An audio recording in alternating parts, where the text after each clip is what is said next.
Eh, yo en realidad debería hacer una conferencia sobre el arte de no historiar, porque hace mucho tiempo que no practico las polvosas y exigentes artes de la historia. ¿Se oye? ¿No se oye? Ah, sí. No, empezaba con un mea culpa diciendo que yo en realidad debería hablar del arte de no historiar, porque no he incurrido en este oficio con seriedad hace muchísimo tiempo. Soy ahora más que un historiador retirado y un diletante que hace reflexiones históricas, y esta es la que voy a hacer ahora aquí. No es una ponencia exactamente, pero tiene la ventaja de que tampoco va a durar 25 minutos, sino un poco menos. Y es un tema, yo creo que muy cercano a Carlos Fuentes, a quien estamos homenajeando, y aquí en la mesa a David Brading, que ha dedicado seguramente los mejores libros de historia entre otras cosas, este tema, que es el de México y su España imaginaria. Y se refiere este texto al hecho histórico de larga data y de compleja forma, de que los mexicanos tenemos un litigio viejo, no resuelto, con España. Este litigio no es en sentido estricto con España, es decir, con la España histórica, habitante de la península ibérica, sino con una España en gran medida imaginaria, que es el fruto de nuestra historia y de nuestras propias necesidades de fundación nacional. Así como la unidad española se consolidó mediante la exclusión de todo lo que no fuera católico, la nacionalidad mexicana se afirmó durante el siglo XIX a partir de la negación de su legado hispánico. México condenó su historia colonial, nada menos que 300 años de existencia de la Nueva España, y buscó como un destino más deseable el ejemplo de los países emergentes del mundo anglosajón, precisamente aquellos cuya prosperidad alimentaba la decadencia del imperio español. La mayor paradoja de este desencuentro es que quienes sembraron en la Nueva España el rechazo al mundo hispánico fueron precisamente los hijos de los españoles que establecieron el orden colonial, los criollos novohispanos que resentían su condición de súbditos de segunda y optaron por proclamarse orgullosa, resentida y excluyentemente americanos. Nadie encarna mejor este desgarramiento familiar que el propio padre de la independencia, Miguel Hidalgo, un cura criollo, proclive a la innovación técnica y a las libres costumbres, que aparece de pronto, llevado por el fuego de su pasión familiar, al frente de los contingentes mestizos, indígenas y mulatos, dispuestos a vengar, ellos sí, sus afrentas sociales.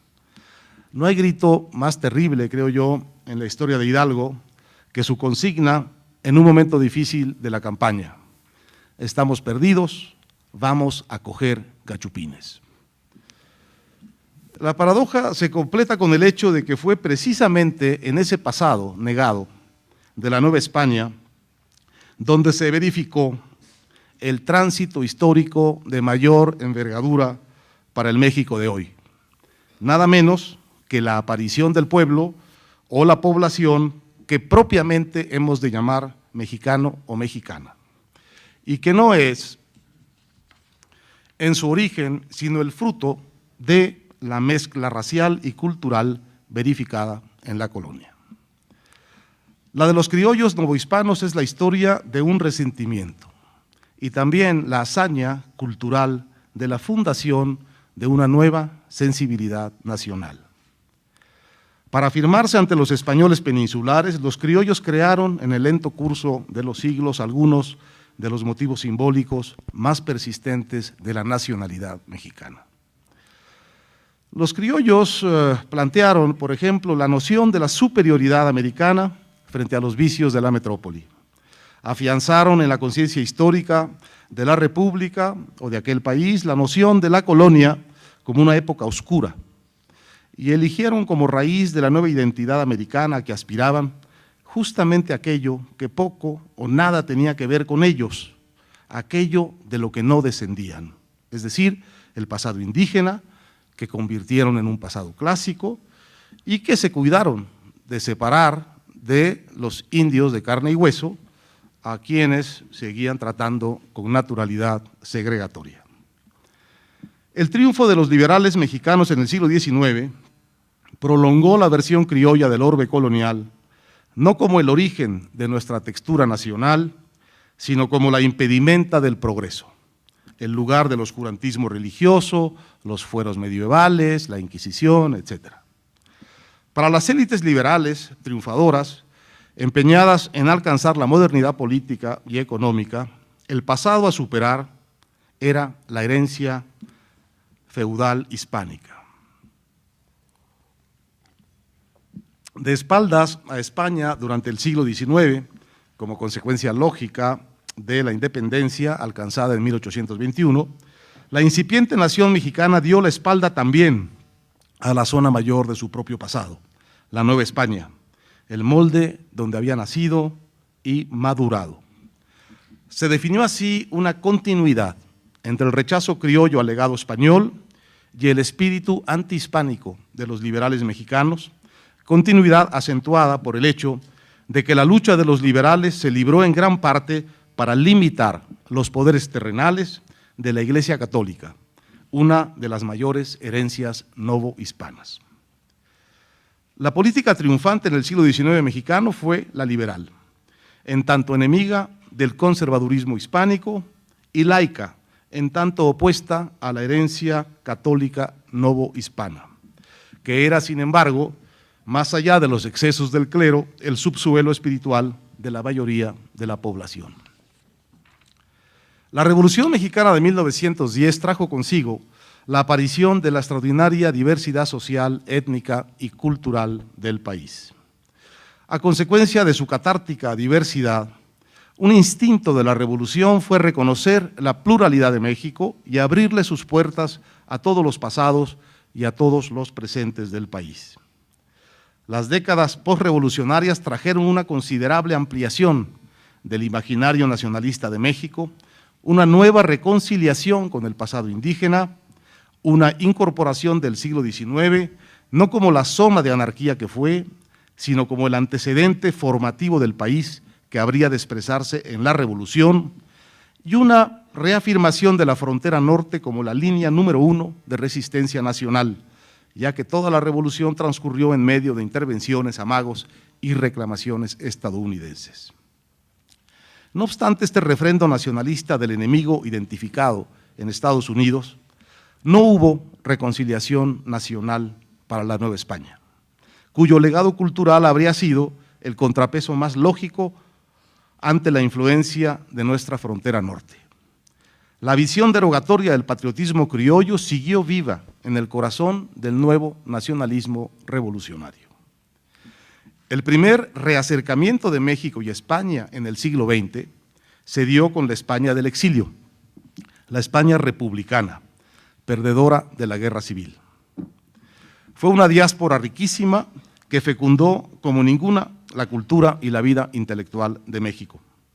Pero aquel reencuentro vivificante con la España del exilio apartó a México, tanto en lo oficial como en lo real, de la España que ganó la guerra. La España franquista, que pronto ocupó en nuestras cabezas el casillero derogatorio que la España peninsular había ocupado en la vindicación criolla. La España de la realidad franquista volvió a ser, para el discurso público mexicano, el reino del oscurantismo, la intolerancia, la sepultura del progreso. Por esta convergencia desdichada de lo real y lo imaginario, nuestro litigio con España siguió vigente, más vigente que nunca. Los gobiernos revolucionarios acendraron el discurso criollo de la riqueza prehispánica y la reivindicación indigenista. México fue más indigenista que nunca, y su nacionalismo quedó definitivamente atado al orgullo prehispánico más que a cualquiera otra de sus herencias. Pero el México de la posrevolución no se indianizaba, sino más bien lo contrario. Entre 1920 y 1980, la población mexicana se urbanizó y se castellanizó, devino una población abrumadoramente no indígena. A contrapelo de su discurso indigenista, la revolución desindigenizó a la sociedad mexicana. Creó una población menos indígena y más mestiza, hispano-parlante. Pero ni esa realidad ostensible nos ha hecho volver a mirar nuestro pasado hispánico con ojos modernos, a la vez generosos y prácticos. De hecho, grandes historiadores y escritores que a lo largo de los siglos han reclamado esa herencia como propicia a nuestra construcción nacional, pienso en historiadores como Lucas Alamán o como José Vasconcelos, han sido puestos de un modo u otro en el casillero del conservadurismo. La enseñanza en las escuelas públicas del país ha sido guiada por estos contenidos nacionalistas. No obstante, así como la historia de la España franquista refrendó la imagen negra de nuestra España imaginaria, así también los ostensibles logros de la España actual la han vuelto una fuente de inspiración y reconocimiento. A partir de los años 80 del siglo pasado, la realidad histórica de España desmintió los rasgos derogatorios de nuestra hispanidad imaginaria. Echó por tierra incluso una idea tan arraigada como que era nuestra herencia hispánica la responsable parcial de nuestro atraso económico y de nuestra incapacidad para la democracia. Lo que sucedió en España después de la muerte de Franco probó justamente lo contrario, a saber que la modernización económica y la democracia política eran posibles en el país cuyo legado supuestamente ayudaba a frenar la modernidad en nuestros países. La historia reciente nos ha situado en el umbral de lo que puede ser un fértil dilema. Por un lado está el síndrome de la Nueva España, que quiere decir desigualdad, improductividad, falta de democracia. Por el otro está el rostro deseable de la España nueva, que nos habla de prosperidad y democracia. El dilema quizá no es tal. Hay muchas cosas que recoger de la Nueva España y muchas también que aprender de la España nueva. Para empezar, nosotros, los mexicanos y los hispanoamericanos, tenemos que reconciliarnos con nuestra raíz hispánica negada, porque en esa raíz hay la diversidad que necesitamos para vivir en nuestro tiempo. Necesitamos no el aislamiento, sino la ampliación de nuestras fronteras mentales, hacia adelante y hacia atrás. Hacia adelante, asimilando creativamente la oleada de integración y contacto que en todos los órdenes gobierna nuestro mundo. Y hacia atrás, hacia el pasado, aprendiendo a leer nuestra historia como parte de la historia del orbe hispánico, que a su vez no puede verse sino como parte de la historia de Occidente. El más grande error que se comete en la enseñanza de nuestra historia, decía Luis González y González, es igualar la historia de México con la historia de lo sucedido en el territorio de lo que hoy llamamos México. La historia de México empieza mucho después que la historia en su actual territorio. Partes fundamentales de la historia de los mexicanos no sucedieron en el territorio que hoy es México, sino fuera de él, precisamente en España. Solo por esta confusión, digamos, territorial, puede alguien creer que los mexicanos son más olmecas que musulmanes o más teotihuacanos que andaluces. Por esa confusión, añado yo, nos hemos privado absurdamente de enseñar nuestra historia como el cruce de culturas que es, dedicándole tanto tiempo a las civilizaciones indígenas como a la civilización española. Nos hemos privado así de la posibilidad de abrir nuestras fronteras históricas, de entender más y ser más cosas que las que dicta nuestro localismo historiográfico.